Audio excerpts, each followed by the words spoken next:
Hi, I'm Refik. I'm a media artist. I use data as a pigment and paint with a thinking brush that is assisted by artificial intelligence.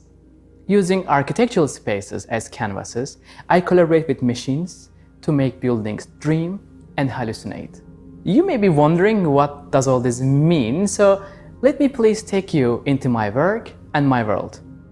I witnessed the power of imagination when I was 8 years old as a child growing up in Istanbul. One day, my mom brought home a video cassette of the science fiction movie Blade Runner. I clearly remember being mesmerized by the stunning architectural vision of the future of Los Angeles, a place I have never seen before. That vision became a kind of a staple of my daydreams.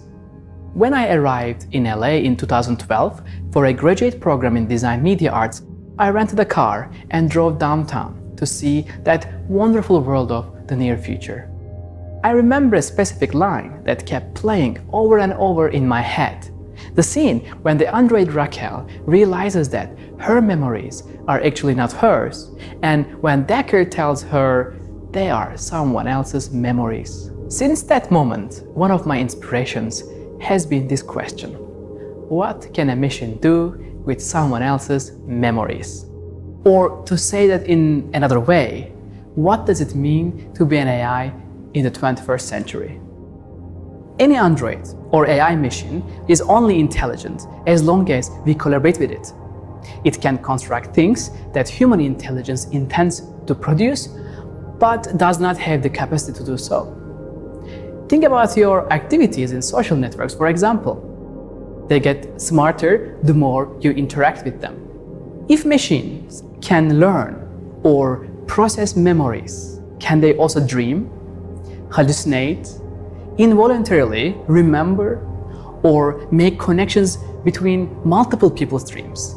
Does being an AI in the 21st century simply mean not forgetting anything? And if so, isn't it the most revolutionary thing that we have experienced in our centuries-long efforts to capture history across media? In other words, how far have we come since Ridley Scott's Blade Runner?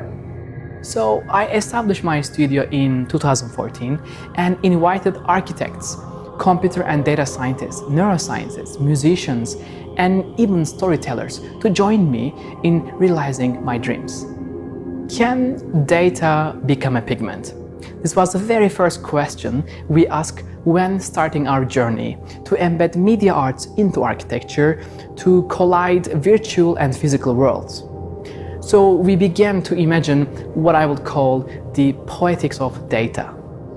One of our first projects, Virtual Depictions, was a public data sculpture piece commissioned by the city of San Francisco. The work invites the audience to be part of a spectacular aesthetic experience in a living urban space by depicting a fluid network of connections of the city itself. It also stands as a reminder of how invisible data from our everyday lives, like the Twitter feeds that are represented here, can be made visible and transformed into sensory knowledge that can be experienced collectively. In fact, data can only become knowledge when it's experienced, and both this knowledge and experience can take many forms.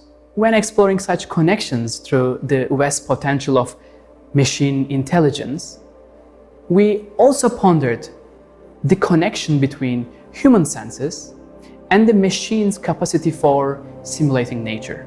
These inquiries began while working on wind data paintings. They took the shape of visualized poems based on hidden datasets that we collected from wind sensors. We then use generative algorithms to transform wind speed, gust, and direction into an ethereal data pigment. The result was a meditative yet speculative experience. This kinetic data sculpture, titled Bosphorus, was a similar attempt to question our capacity to reimagine natural occurrences. Using high-frequency radar collections of the Marmara Sea, we collected sea surface data and projected its dynamic movement with machine intelligence. We created a sense of immersion in a calm yet constantly changing synthetic sea view. Seeing with the brain is often called imagination. And for me, imagining architecture goes beyond just glass, metal, or concrete, instead experimenting with the furthermost possibilities of immersion and ways of augmenting our perception in built environments. Research in artificial intelligence is growing every day, leaving us with the feeling of being plugged into a system that is bigger and more knowledgeable than ourselves. In 2017, we discovered an open-source library of cultural documents in Istanbul and began working on Archive Dreaming, one of the first AI-driven public installations in the world. An AI exploring approximately 1.7 million documents that span 270 years. One of our inspirations during this process was a short story called The Library of Babel by the Argentine writer Jorge Luis Borges. In the story, the author conceives a universe in the form of a vast library containing all possible 410-page books of a certain format and character set. Through this inspiring image, we imagined a way to physically explore the vast archives of knowledge in the age of machine intelligence. The resulting work, as you can see, was a user-driven, immersive space. Archive Dreaming profoundly transformed the experience of a library in the age of machine intelligence. Machine hallucination is an exploration of time and space experienced through New York City's public photographic archives. For this one-of-a-kind immersive project, we deployed machine learning algorithms to find and process over 100 million photographs of the city. We designed an innovative narrative system to use artificial intelligence to predict or to hallucinate new images, allowing the viewer to step into a dreamlike fusion of past and future New York. As our projects delve deeper into remembering and transmitting knowledge, we thought more about how memories were not static recollections, but ever-changing interpretations of past events. We pondered how machines could simulate unconscious and subconscious events, such as dreaming, remembering, and hallucinating. Thus, we created melting memories to visualize the moment of remembering. The inspiration came from a tragic event when I found out that my uncle was diagnosed with Alzheimer's. At that time, all I could think about was to find a way to celebrate how and what we remember when we are still able to do so. I began to think of memories not as disappearing, but as melting or changing shape. With the help of machine intelligence, we worked with the scientists at the Neuro-Escape Laboratory at the University of California, who showed us how to understand brain signals as memories are made. Although my own uncle was losing the ability to process memories, the artwork generated by EEG data explored the materiality of remembering and stood as a tribute to what my uncle had lost.